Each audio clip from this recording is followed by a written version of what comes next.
just sent me an offer for a rewards credit card at 0% for 18 months. That's a long time, a year and a half. So I went to my computer and I typed it in. I put in the invitation code. And, this is funny because it's kind of contrary to another video I had recently, right? Where I was talking about getting a loan through, Discover. Yeah, that I don't believe in. But again, if you're the type of person that has the willpower to manage your money appropriately, then if you have a high FICO score, then you can perhaps get a 0% card to do what I'm about to tell you here in just a minute. So I applied for it online, and I really needed to know in advance what the credit line would be, because if it was only going to be $4,000 or $5,000, I wasn't going to do it.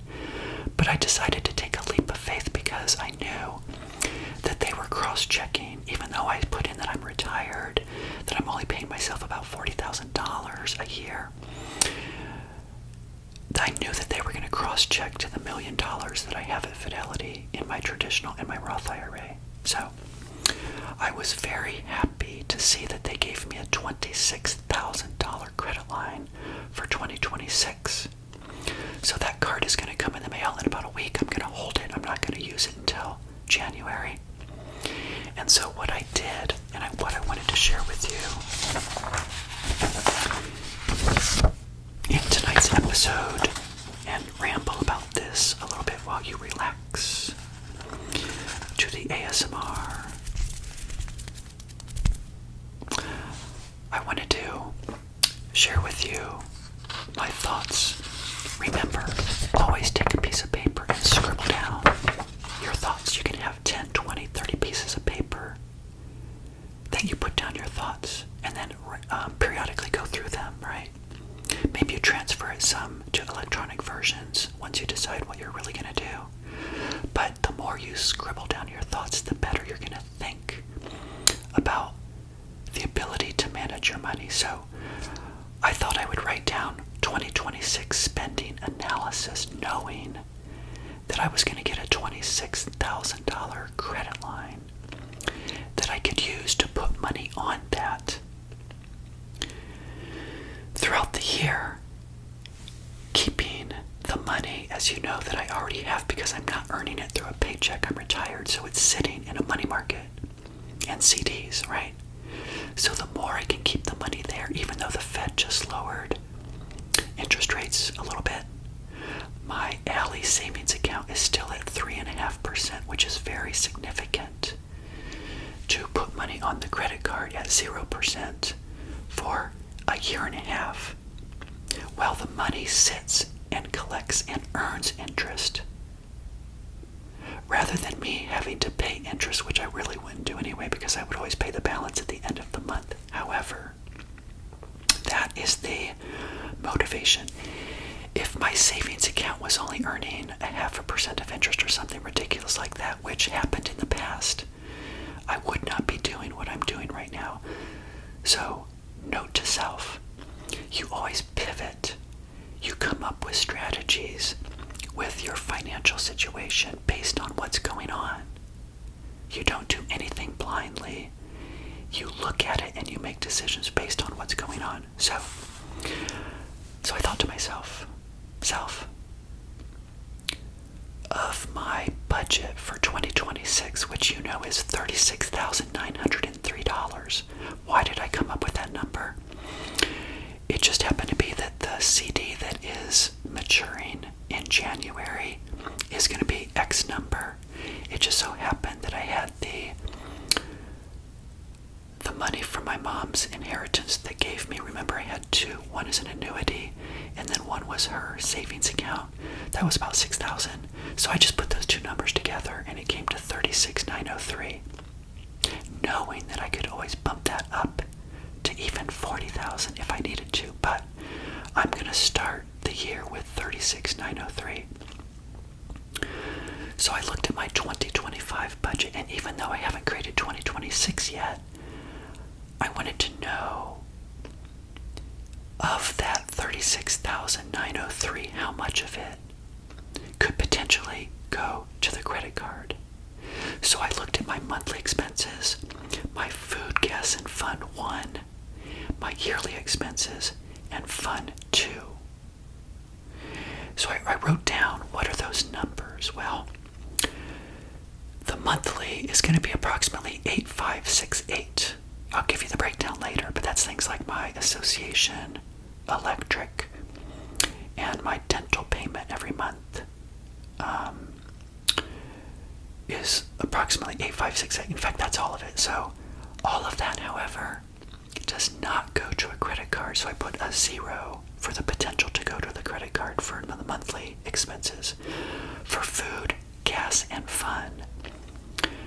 Fun 1, which is $2,080, which is $40 a week, is $9,100. And yes, all of that can go to a credit card. I can put food from the grocery store on my credit card, gas, and fun.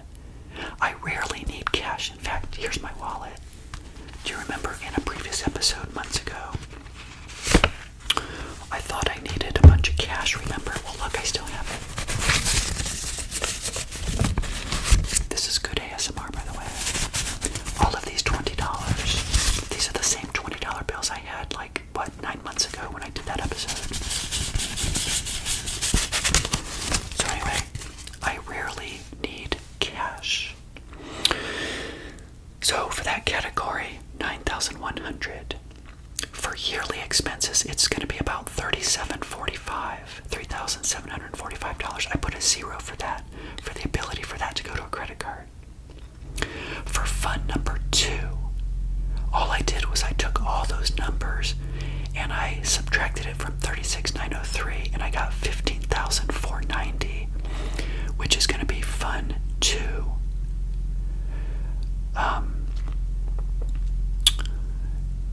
All of that has the ability to go to a credit card. Okay, does that make sense? So, the cash that I need for 2026 is $12,313, which represents, again, food, gas, fund 1 of $9,100, and the monthly of $8,568. Did I do that right? Let's see. 8,568 plus 3,745. Yes, is $12,313.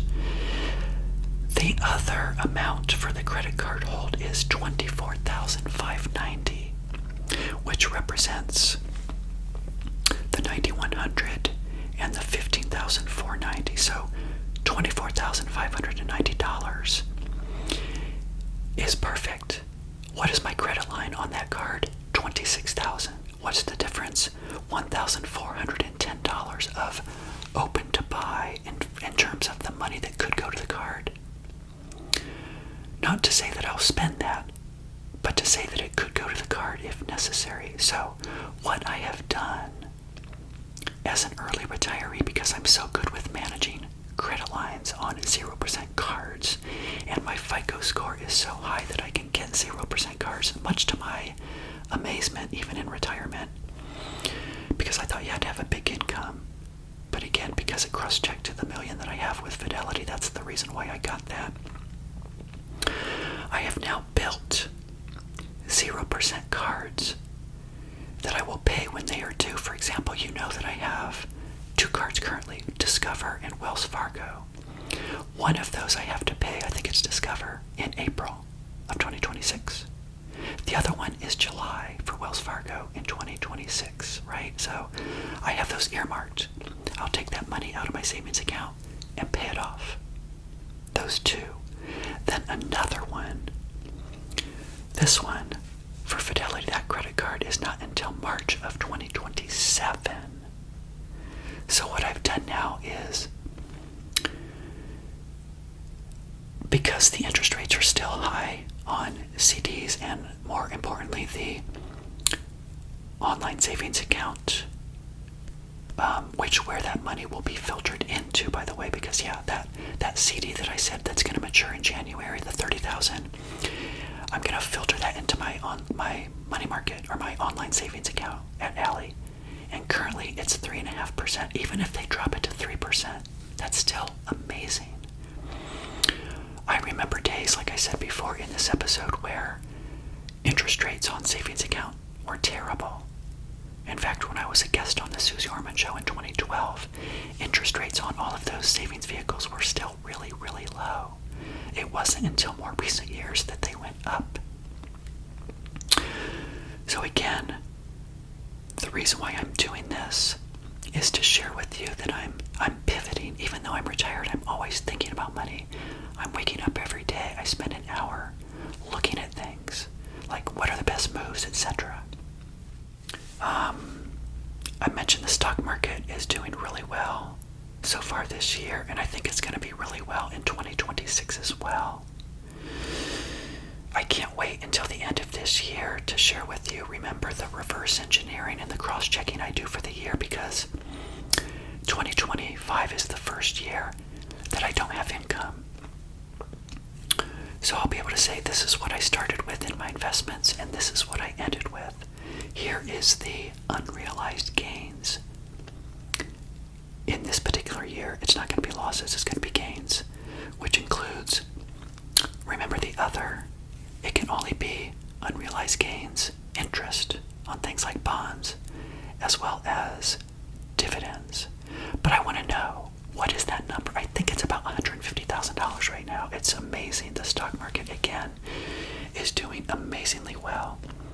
All of you should be looking at your money right now for 2025, and if you have it in broad-based index funds within a 401k, within a Roth IRA, etc., you should be seeing really good growth.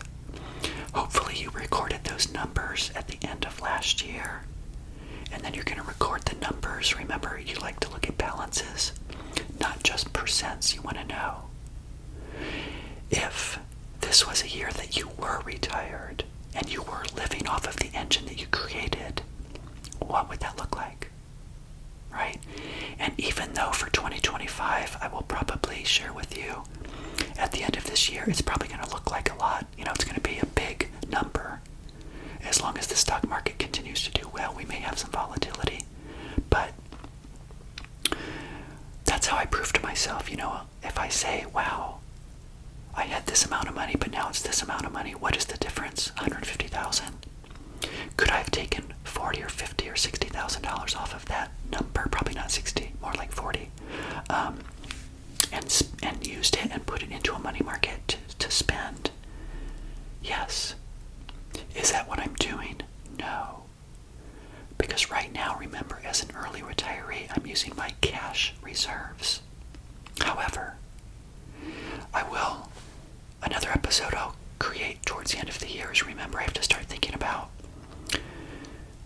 a couple of things. Remember the Affordable Care Act. How am I going to show income for next year? Well, I'm going to sell shares off of my taxable account. Remember the beauty of a taxable account for somebody that retires.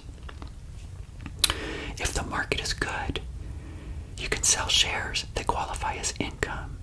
So you can get subsidies through the Affordable Care Act if it's still going to be around when you retire. So again, I'm looking at everything I got going on, what's going on. I'm able to take that money off of the table of investments and put it into a CD. So when I look at my short-term reserves, I always have to remember to myself that I am, in a sense, using money from my investments because, I sold 40 grand in July. I'm going to sell 40 grand in January, most likely, if I don't go back to work. That's $80,000 off of my investment number that I began when I retired. So I have to remember that even though it got filtered into a CD and became a short-term reserve, it originated as part of my investments. And so, again, you're looking at the market and making decisions. The only reason I'm selling those shares is because the market is as high as it is, and I'm taking it off the top, just like if you rebalance your portfolio, right?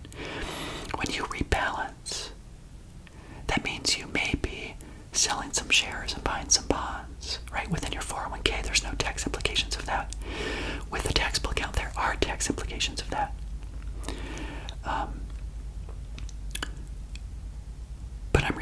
myself, see, that taxable account originated and was built for the sole purpose of doing what I'm doing as an early retiree.